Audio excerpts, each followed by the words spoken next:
오직 예수님, 할렐루야. 예수님의 십자가 재림 믿음으로만 구원받습니다. 하나님의 말씀 정보, 예수님의 생명, 성령님의 기 에너지 삼일체 하나님께 찬양과 경배와 영광을 세 세트로 돌립니다. 아멘, 할렐루야. 삼일체론으로 성경과 신학과 이 세상 온 우주 만물을 융합하라.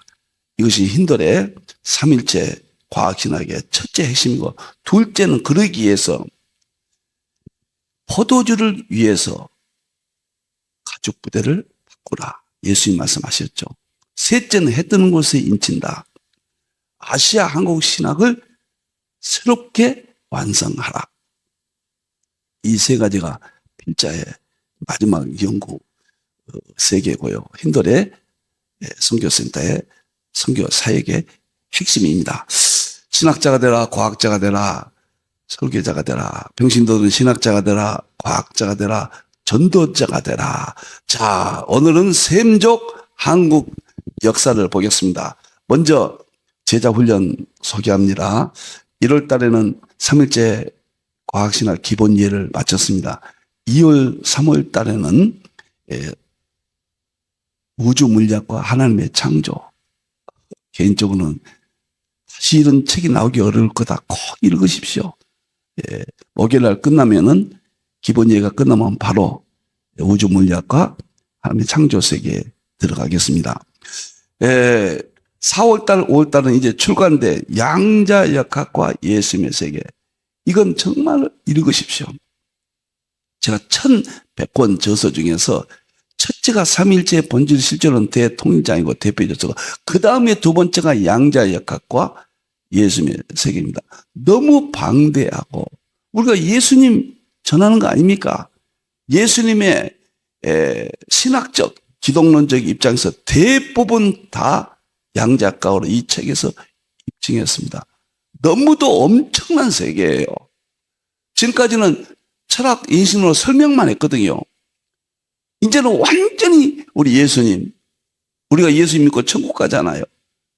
그 모든 것들을 과학적으로 입증했다. 보여주고 입증했다. 4월달, 5월달에 많은 참여 바라고요. 6월달, 7월달에는 연력학과 성령님에서 이것도 엄청납니다. 그래서 칼빈의 기독교 강요 1권, 2권, 3권을 21세기 과학으로 저는 세 권으로 새롭게 완성했다. 하나님께만 영광 돌립니다. 자, 한국상고사 연구 5권인데 왜 이것을 해야 되느냐, 오늘은 또 한 번 말씀드리겠습니다. 성경은 구속사, 구원이에요. 삼일체론이 핵심입니다. 이것을 하나님을 만날 수가 없어요. 만나는 방법이 역사와 자연을 통해서 성경을 기록했습니다. 성경은 안에 세 가지 역사가 있어요. 구속사가 있고, 그 다음에 제국의 행렬, 애굽, 아수르, 바벨론, 로마까지 서양사까지 이어지는 서양사. 세 번째는 샘족 동양사가 있습니다. 그런데 구속사와 서양사는 완벽하게 더 이상 연구할 것이 없어요. 서구 정통신학에서 다 연구했습니다. 그러나 동양사, 셈이 하나님을 찬양한다, 이 부분만 이스라엘만 연구됐지 아시아의 셈족 이쪽은 누구도 거들떠 보지 않거든요. 신학적 관심에 밀려났거든요. 저는 마지막 역사의 셈족, 한국 중심, 그 다음에 아시아의 동양사, 이것이 신학적으로 굉장한 의미를 가져올 것이다. 아마 제 사후에 이 책은 굉장한 반응을 일으킬 것으로 저 개인적으로 굉장한 관심을 가질 겁니다. 여기에 대한 관심이 있고 마지막 때 예수님 재림으로 갈 것이다. 역사. 그 다음에 자연은 말씀드렸죠. 상징, 비교론, 그다음에 철학, 인식론, 자연에서 과학, 실제론, 이 세 가지는 누누이 말씀을 드렸습니다. 이 두 가지를 통해서 역사와 자연이에요. 삼일째 하나님을 만나고 구속사를 설명하는 겁니다. 그래서 에드워드는 성경 밖의 역사와 자연에서 구속사의 양식을 찾았다. 그 이게 에도디의 핵심이라고 저는 봐요. 성경 밖에, 성경 안에는 물론이지만은 밖에까지 성경과 자연을 융합을 시도했다. 저는 셈족 역사가 마지막 핵이다. 저는 이렇게 봅니다. 다행히도 영광스럽게도 한국이 중심으로 설명이 되지 하기 때문에 이거 꿈인지 생신지 정말 기쁩니다. 자, 오늘 또 이제 한국역사특별 설교 25번째인데 셈종 한국역사심 25번째인데 역사개관 9번째로 들어가겠습니다. 자, 이제 성경 구절을 다시 한번 정립하겠습니다. 제가 이 내용은 네 권의 책은 너무 방대하거든요. 조금은 좀 어렵고 아주 쉽게 대중적으로 그다음에 그 네 권에서 주장했던 핵심들을 모아서 21세기 이 시점에서 정말 요동치는 대역사관을 시도하고 있습니다. 그래서 1부, 2부, 3부가 있고 1부는 구약의 성경 3개, 5개, 그다음에 신약의 성경 5개, 10개를 이미 설명을 했습니다. 2부는 그 성경에 맞춰서 셈족, 아시아, 한국의 역사관에 대해서 10번 하는데, 물론 한 번을 2번, 3번 할 수도 있고요. 10번 하는데 이제 9번째가 되겠습니다. 이거 끝나면 10번째는 오늘은 이제 중화사관, 식민사관, 그다음에 상고사, 그 조선사 편수회라고 일본이 청독부에 있었던 그 단체 어떻게 역사 변결을 했는가 이 세 가지를 보고 끝나면은 이제 그러면 아시아 한국이 셈족이 어떻게 하나님을 찬양했는가 신앙적인 면으로 가서 여기가 결론 10번을 또 제시합니다. 10번이지만은 하나가 또 2번, 3번 설명이 되어질 수도 있겠습니다. 이 끝나면은 부록으로 이홍범 박사의 아시아 이상주의 최고의 권위거든요. 이 책에 대해서 핵심을 뽑아서 또 한 10번 해서 정말 이 책을 한국계 주요종들에게 또 세계 손에 꼭 쥐어주고 싶습니다. 그래서 앞으로도 한 반년 이상 더 지속되겠다 이렇게 생각합니다. 다시 한번 성경 또 흐트러졌을까 봐 왜 이것을 해야 되느냐, 성경적 근거가 뭐냐, 구약에 2군데, 신약에 1군데, 그 다음에 정말 계시록에 1군데. 오늘 먼저 또 한번 설명을 드리겠습니다. 자, 제가 창세기 9장 26절, 27절 셈이 하나님을 찬양하고 그 다음에 야벳은 창대케 하고 셈의 장막에 야벳은 거하게 한다. 이것을 어떻게 연구할 것인가. 40여 년 전에 해 뜨는 곳에서 인친다. 계시록의 마지막 계시록 시대는 아시아 한국이 선교의 마무리하고 재림을 준비하는 인데 쓰임 받는다. 거기서 정말 생각을 많이 하면서 그러면 성경적인 근거가 어디에서부터 찾아야 될 것인가.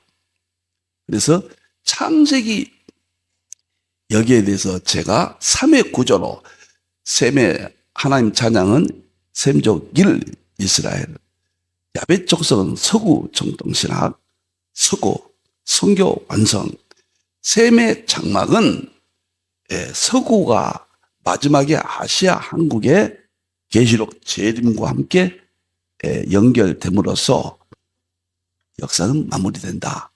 셈의 장막은 아시아 한국으로 우리 상고사 이렇게 제가 이것을 보았습니다.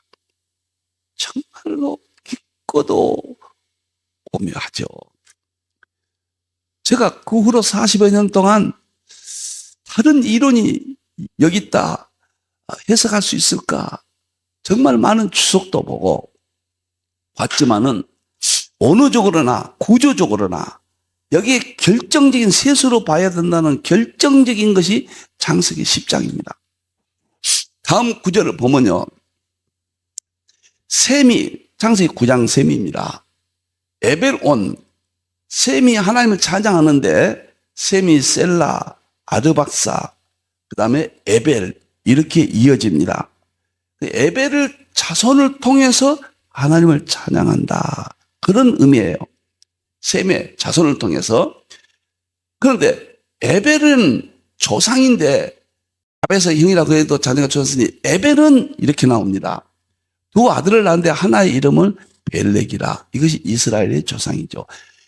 이 벨렉이 창세기 11장에 이스라엘 아브람으로 이어집니다. 11장은 이스라엘의 독립적인 족보예요. 셈족, 일, 하나님 찬양, 예수님 초림, 벨렉을 통해서 이어집니다. 그런데 벨렉 이때 에벨이 두 아들을 낳았단 말이에요. 형은 벨렉이고 아우는 욕단이에요. 이때 세상이 나눴다. 니무레스 바벨탑 사건이 있어가지고 두 형제가 나누었다. 벨렉은 11장 이스라엘, 욕단은 10장의 동쪽 스바 쪽으로 갔다. 그들이 거주한 것은 메사에서부터 이란이거든요. 이란은 그저 스발로 이것이 시베리아 쪽으로 갔다. 동쪽 산이었다. 여기서 셈이 지금까지 주석들은 이스라엘 하나로만 생각했습니다. 셈은 이스라엘, 그 다음에 야벳이 창대경은 서구, 그 다음에 셈의 장막은 또 이스라엘 이렇게 생각했거든요. 저는 셈은 하나님 찬양은 셈족 1 이스라엘, 야벳이 창대경은 서구, 셈의 장막은 야벳 조서 서구 시대 이후예요. 문법적으로 이후잖아요. 아시아, 한국. 그 논리를 여기에서 딱 셋으로 봐야 된다는 게 좋겠습니다. 여기서는 셈에 대해서 하나로만 보지 않고 셈이 에벨이 벨렉과 욕단 두 민족을 낳았다. 두 아들을 낳았다. 두 민족이 족보가 따로 나온다. 거주지가 다르다. 벨렉은 팔레스틴 그 땅이에요. 저 갈대아 우르에서 아브라함의 조상이 아브라함이 팔레스틴 이주하는 그 11장 내용입니다. 그런데 또 하나 셈족이 욕단인데 메사에서부터 두 아들이 이때 세상이 나뉘었단 말이에요.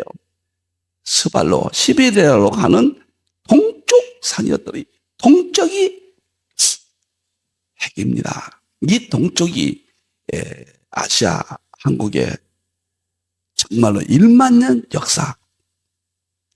이 동쪽은 해 뜨는 곳에 인친다. 계시록 7장 2절과 저는 연결되어 있다. 이렇게 봅니다. 우리나라 상고사는 동자, 동족 동자 빼면은 그거 설명할 길이 없어요.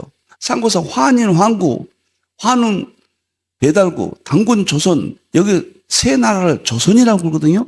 조선은 아침에 해가 뜬다 그런 의미예요. 동쪽 해 뜨는 곳을 바라보고 이동하는 민족이에요. 이것을 한국 제야사가들은 대부분 다 일치하죠. 반대하지 않아요. 한국 상고사 책을 읽으면 잠깐 동쪽 사상이 민족도 동이족이고 국가 이름도 조선이고 동쪽에서 해가 뜬다 그 말이에요. 그리고 문화들이 다 동쪽과 연결돼요. 너무너무 신기하고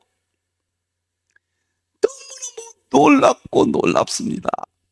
저는 확신을 가져서 제가 여러 번 말씀을 드렸어요. 셈족으로 복음의 동향사. 그래서 동쪽 스발로 가는 이 셈족이 이 민족을 추적을 해서 이것이 제가 주장하는 이게 1998년도 IMF 때 한국이 무너진다고 그랬잖아요. 이 책을 써서 한국이 소망이 있다. 그것을 주장하기 위해서 이 책을 제가 발간을 했습니다. 이런 연구를 한다는 것은 지극히 거부됩니다. 왜 그러냐? 중화사관, 식민사관, 역사 왜곡에 대한 문제가 우리를 덮어버렸습니다. 그래서 한국에 무슨 1만 년 역사가 있다든가 환인, 황구, 환웅, 배달국은, 당군, 조선 이건 신화적인 것이지 이걸 역사로 본다든가 이것은 정말 이단자로 봐요. 또 이단들이 이걸 악용하고 있거든요. 그래서 제가 40년 연구하면서 오늘은 좀 시간이 이렇게 가더라도 좀 이야기하고 싶네요.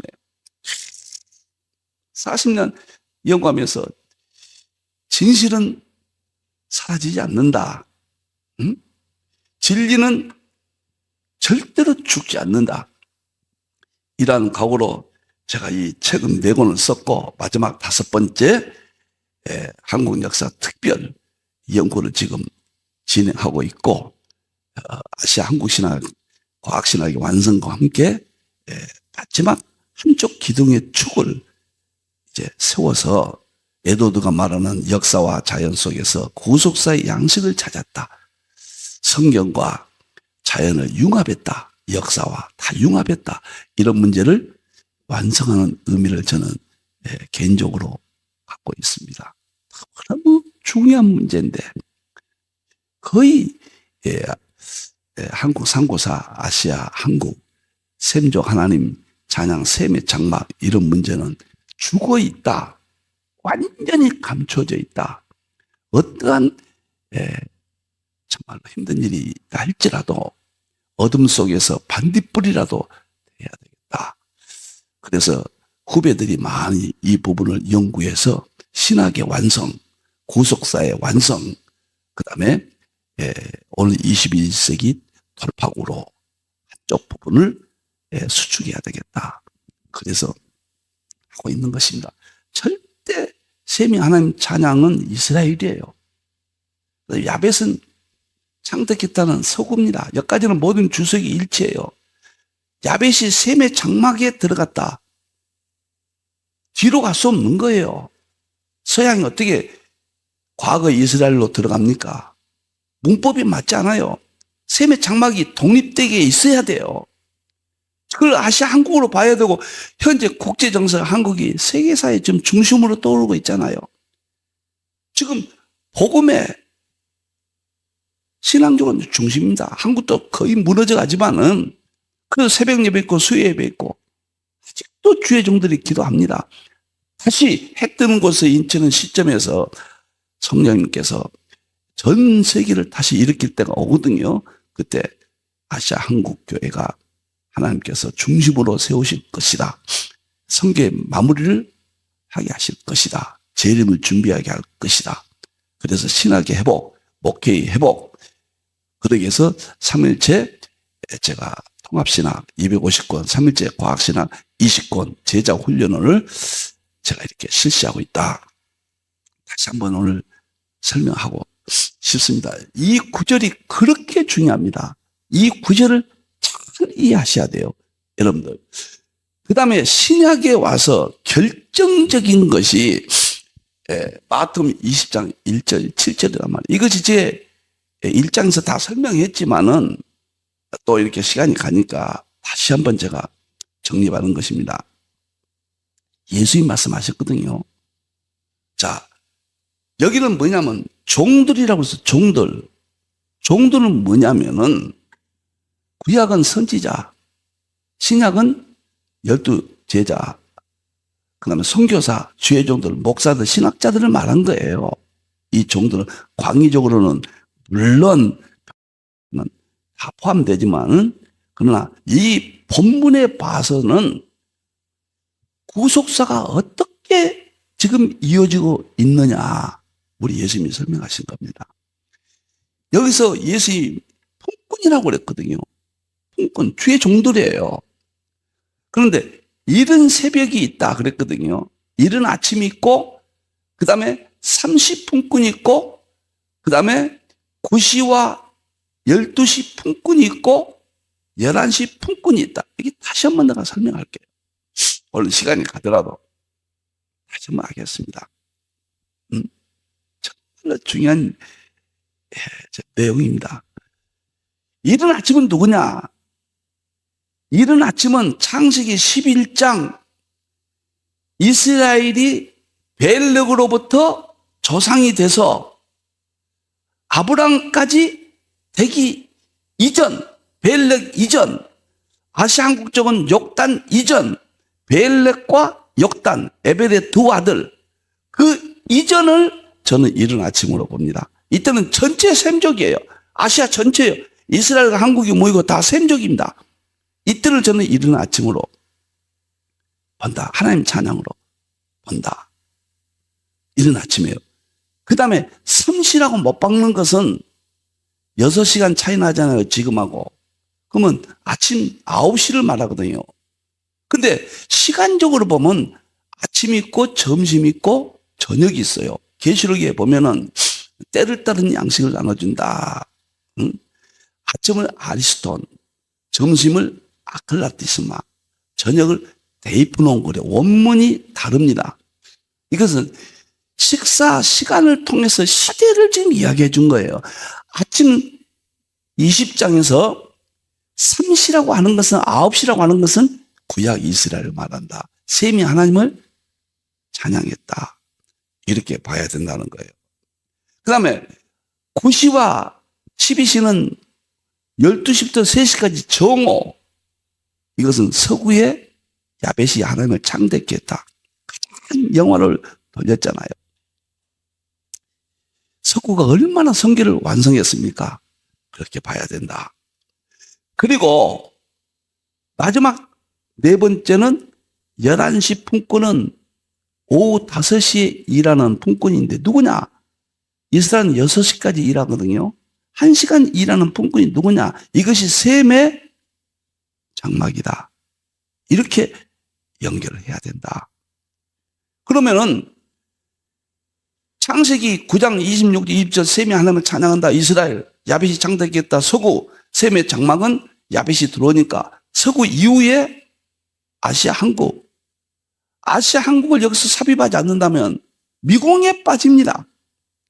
성경의 역사로 봐서도 그렇고 현재 우리 상황을 놓고 팩트를 놓고 봐도 그렇고 미궁에 빠져요. 지극히 구속사의 역사가 역사 속에서 입증이 되고 성경에서 입증이 되고 자연스럽게 입증이 된다 그 말이에요. 그래서 1시간만 일하는 민족이 누구냐? 여기 좀 보세요. 너무너무 기가 막히잖아요. 11시에도 나가서 보니 오후 5시에 하나님께서 나가서 보는 겁니다. 6시까지 일해서 1시간 11시 또 있는지라 저 창대케 하는 야벳 족속까지 끝난 줄 알고 있거든요. 지금 전 세계는 또 있는지라 11시 너희는 어찌하여 종일토록 놀고 여기서 있느냐. 아시아 한국을 볼 때 역사적으로 볼 때 중심이 없었거든요. 그런데 상고사를 보면 하나님을 찬양했어요. 세 가지가 이스라엘과 같다고 그랬습니다. 유일신 신앙, 삼일체 신앙, 제사 신앙. 이건 제가 말한 게 아니에요. 대부분이 공통된 이론입니다. 한국의 저명한 학자들, 역사학자들, 대부분 강단사가 문제는 제가 자세히 다룹니다. 이제 오늘 이후부터 제가 중화사관, 식민사관, 지금 기자조선, 이만조선, 한사관 이것은 이제 끝났습니다. 그 다음에 이제 정식 중화사관, 식민사관, 조선사 편수에 세 개를 오늘부터 지금 3번 하려고 했는데 성경 구절을 다시 한번 정립해야 되겠다 하다가 보니까 시간이 가서 오늘은 성경 구절을 설명하는 것으로 제가 끝나겠습니다. 다시 한번 정립해 줘야 돼요. 11시 품꾼을 보면요. 너무너무 신기해요. 12시에 포도원 주인이 예수님이죠. 하나님이시고. 나가 보니 서 있는 사람이 있어요. 너희는 어찌하여 종일토록 놀고 여기까지 있느냐. 아시아 한국이 쓰임 바 없어요. 지금까지 하나님을 찬양하는 역사적 1만 년의 역사가 있지만은 불교가 들은 이후에 사장돼 버렸죠. 이제는 그 신앙이, 하나님 찬양이. 그 문제를 또 자세히 다루겠습니다. 왜요? 여러분들. 근데 놀고 있냐 이르되 우리를 품꾼으로 쓰는 이가 없었습니다. 한국이 쓰임받은 적이 없어요. 역사 속에. 그런데 오늘 주인이 예수님께서 하나님께서 너희도 포도원에 들어가라. 마지막 포도원에 들어갑니다. 포도원이 교회입니다. 교회. 네, 하나님 나라 확장이에요. 너희도 포도원에 들어가라. 그러면 너희도 이거 이스라엘입니까? 이게 소금입니까? 아니라는 거예요. 저는 창세기 9장 26절 이것은 헷갈리거든요. 이게 자꾸 제가 이야기하잖아요. 9장 26, 27절은 셈은 하나님 찬양 이스라엘, 야벳 창대권 서구, 야벳이 셈의 장막에 함께 들어가죠. 셈의 장막은 아시아 한국. 이 구조로 보지 않는 한 재림 직전의 역사적 종합 정리는 될 수가 없다.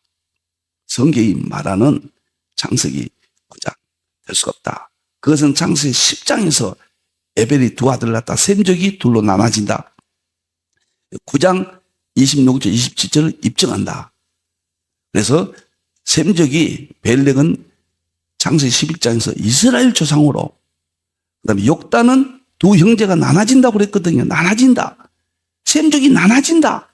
이 말이 중요한 거예요. 아시아 동쪽으로 해 뜨는 곳으로 동쪽으로 이동했다. 그런데 놀랍게도 우리 한국은 해 뜨는 곳을 보고 이동하는 민족이다. 사가들이 다 그렇게 거부한 사람은 없어요. 거의 일치합니다. 그래서 시베리아까지 가서 그 안에 아시아 전체적으로 우리 한국이 아시아가 한 나라였습니다. 그러니까 이스라엘과 한국도 다 같은, 우리나라 삼성기 상에 보면은 환인 왕국 때는 갈대아 우르까지 삼성기 상에 우리나라로 역사의 기록이 있어요. 신라 때 아남노가 쓴 삼성기 상에. 그러니까 한국 상고서의 역사나 성경의 역사나 그다음에 세계사나 놓고 볼 때 틀린 데가 없어요. 쫙 조직이 됩니다. 컴퓨터 하나 조립이 되듯이 세계사가, 동양사가, 성경사가, 셈족이 조립이 됩니다. 완벽하게. 이걸 어떻게 알려야 되느냐. 이게 인식이 될 때 놀랍습니다. 역사와 자연, 이것은 과학이죠. 역사와 과학에서, 자연과학에서 구속사의 양식을 찾았다. 에드워드가 말하는 말이죠. 그래서 제가 확신을 얻고 이 연구를 하게 된 겁니다. 그러면 이제 마지막 재림 때 성경 구절 보자 그 말이에요. 이제 계시록 보겠습니다. 제가 1985년부터 계시를 연구하면서 몇 가지 핵심에 부딪혔습니다. 장차 될 일인데, 종말에 될 일인데 전부 될 일로 해석을 해가다가 해 뜨는 곳이 어딜까? 거기서부터 인을 친다. 이야, 그 문제에 대해서 굉장히 제가 고민을 하게 됐습니다. 그래서 그 고민이 결국은 창세기 9장 26절 27절에서 답을 찾았고, 확신은 10장 21절에서 31절에서 확신을 가졌고, 마태복음 20장에서 11시 품꾼으로 연결되는 것을 또 확신을 했고, 11시 품꾼은 계시록 7장 2절에 해 뜨는 것을 인친다는, 이렇게 연결이 되구나. 해 뜨는 것을 인치는 것은 창세기 9장 26절 27절에 셈의 장막이 해 뜨는 것을 인친다. 야벳이 창대케 하는 것은 서구고, 셈이 하나님의 찬양은 이스라엘로 연결됩니다. 제가 오늘 반복을 계속합니다. 그래야 이해가 될 거예요. 여러분, 너무너무 놀라운 것은 해 돋는 데로부터 해 뜨는 곳, 그래서 저는 힌두리 동쪽에 해가 뜨거든요. 절경입니다. 저희 아차산 산속에 저는 아침에, 어제도 아침 7시에 와서 혼자 이쪽에 새벽녘을 마치고 저 동쪽으로 태양이 떠오르는 것을 보고 기도도 하고 했습니다. 장관이거든요. 세계에서요, 세계 민족 가운데 해 뜨는 것을, 동쪽을 사모하고 그 의미를 갖고 있는 민족은 한국 하나뿐이 없어요. 매년 1월 1일 날 동쪽으로 100만 명이 이동합니다. 해 뜨는 것을 보겠다고. 어느 지역에나 해 뜨는 것을 볼 수 있는데 시간적으로 동쪽에서 맨 먼저 떠오르거든요. 근데 그걸 보기 위해서 100만 명이 이동을 해요. 이게 도대체 뭐냐 말이에요. 창세기 10장 21절 31절에 역단의 순이 동쪽 스바 쪽으로 이동했다. 이러한 민족사를 반영하고 있다. 그 다음에 수많은 제야사가 대부분이, 이 문제는 대부분입니다. 강단사가를 제가 빼놓고 이야기합니다. 대부분이 동쪽 이동민족이다. 우리나라가 동이족이에요. 이름이 동이족이에요. 동쪽이 동이족입니다. 우리나라 환인, 황구, 환웅, 배달구, 당군, 조선이 세 나라를 합쳐서 조선이라고 그래요. 조선은 아침에 해가 뜨는 나라다. 아침 조자잖아요. 선자는 해가 뜬다는 이야기예요. 모든 문화가 동쪽 문화를 가지고 있어요. 모든 문화가 한국의 상고사. 여러분들 세계 중심이 이제 서구에서 아시아 쪽, 한국 쪽으로 지금 K-팝, K자를 붙여가지고 한국의 문화권들이 세계를 지금 향하여 앞으로 두고 보십시오. 제가 한국 사람이기 때문이 아닙니다. 복음이 꽃을 피우려면 그 민족의 정치, 경제, 군사를 하나님이 튼튼히 해줍니다. 절대 한국에서 전쟁이 일어나지 않습니다. 그건 이스라엘 땅에 마귀가 위험하게 만들 겁니다. 끝까지 불안하게 만들 겁니다. 하나님이 마지막 해 뜨는 곳에 인치는 한국 교회가, 저는 그렇게 보니까요, 개인적으로. 절대로, 이거 절대란 말을 쓰고 싶습니다. 저는 확신합니다. 한국이 그 어려운 속에서도 마지막 세계 중심적으로 역할을 감당한다. 여러분의 자녀들, 저는 지금 다리 역할로 문을 여는데 참여하고 있습니다. 한국교회 신학자들, 목회자들, 여러분의 자녀들 꿈을 키워줘야 돼요. 왜 이렇게 삽니까? 왜 절망 가운데 삽니까? 지금 한국교회예요. 이 문제가 기다리고 있어요. 해 돋는다는 이 단어 하나가 저는 확신을 가졌습니다. 이 단어 하나가 창세기 10장에 스바 쪽으로, 동쪽 스바 쪽으로 이동한다. 그 말과 같다. 제가 힌두에 그래서 이 사무실을, 목사님들 오시면 차를 대접하는 그 사무실을 이름을 아나톨리아라고 했습니다. 해 돋는 곳에, 동쪽 해 돋는 곳, 그 룸 이름을 그렇게 지었습니다. 여기서 기가 막힌 것은요, 보세요. 이제 땅과 바다를 해롭게 할 권세를 받은 네 천사를 향하여 큰 소리로 외쳐. 네 천사가 누구냐면 러시아 사자, 곰, 중국, 표범, 중동, 그 다음에 이제 EU 서방 세력, 이건 여러 번 설명을 했습니다. 계시록에서요. 처음에 지금 아무 준비 없이 이 소리 들으면 저게 무슨 뚱뚱한지 같은 소리가 또 이렇게 생각하실 거예요. 무한한 배경이 있습니다. 내 천사를 향하여 외칩니다. 이르되 우리 하나님의 종들의 이마에 인치기까지. 우리가 누구예요? 하나님이 삼위일체 하나님이죠. 하나님께서 하나님의 종들의 이마에 인치기까지, 이것이 11시 품꾼이로 저는 보는 거예요. 11시 품꾼을 인쳐서 이건 대환란 시작으로 봅니다. 저는 대환란 시작이에요. 땅이나 바다나 나무를 해하지 말라. 절대 아시아, 한국 준비가 하나님께서 시킬 때까지 전쟁은 일어나지 않는다. 대환란은 시작되지 않는다. 해 뜨는 것, 이 중치에 대한 의미를 여기서 제가 개인적으로 붙잡고, 얼마나 힘든 연구입니까? 조금이라도 제가 실수한다면은 아마 악한 사람들은 또 뭐 퍼 부을 겁니다. 저는 40년 동안 연구하면서 남이 가지 않는 길을 걸어왔습니다. 제 좌우명입니다. 그리고 거기 한 가지가 있습니다. 꿈이 있습니다. 남이 가지 않는 길을 걸으며 최초의 내용들을 정립한다. 제 이 20권, 이거 한국, 이거 샘족도 세계 최초고요.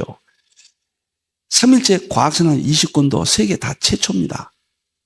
과학과 그 설교까지, 계시록까지 다 통합 융합했잖아요. 20권은 정말 남이 가지 않는 길을 걸었고 최초의 뜻을 이룬다, 정립한다, 그런 자세로 아시아 한국 신학의 핵심을 상고사와 분리할 수 없다는 거예요. 지금은 융합입니다. 누가 하나로 모든 것을 설명하느냐. 이 사람이 세계 석도 그룹에 이끌고 간 사람이 되는 거예요. 그래서 저는 절대로 한국교회가 이 어려운 상태에서, 세계교회가 어려운 상태에서 재림하지 않는다. 지금 재림하시면 우리 다 죽지요. 성령님께서 인을 쳐서 다시 우리를 해결시켜주고 초대교회 같은 어떤 특정한 계기를 주실 것이다. 그때는 흰말처 그리스도가 나타날 것이고, 그래서 세계가 지금 종교다원주의, 차별법, 동성연애 차별법이 무엇입니까? 공산주의 사상 아닙니까? 예? 칼 막스가 가정을 깨는 사상 아닙니까? 이게요. 지금 교회를 깨는 사상, 가정을 깨는 사상, 무서운 공산주의 이론은 반적그리스도 이론과 하나로 되어 있습니다. 우리는 그러나 절대로 그들이 우리를 해치지 못합니다. 해치지 마라.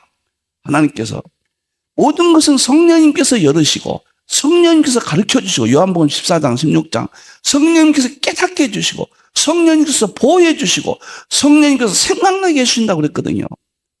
성령님이 이 모든 일들을 이루실 것이다. 제가 오늘은 성경 구절을 다시 한번 버물어서 또 이렇게 한번 설명하고 싶네요. 오늘 4가지 성경 구절을 다시 한번 정립하시고,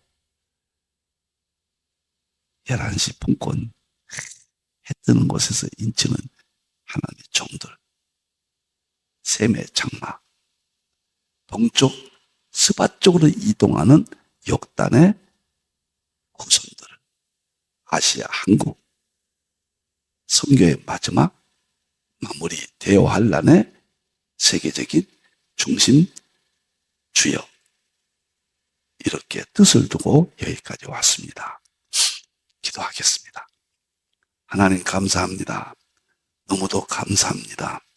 죄인 중에 괴수 용서해 주시고 하나님 말씀만 전달되게 해 주시옵소서. 남이 가지 않는 길을 40년 걸어왔고 세계 최초의 내용들을 정립하고 싶은 선한 욕망에서 고독하게 살아왔습니다. 정말 힘들었습니다. 하나님께서 인도하신 대로 순종했습니다. 영광만 드시옵소서. 다시 오실 예수님의 이름으로 기도하옵나이다. 아멘.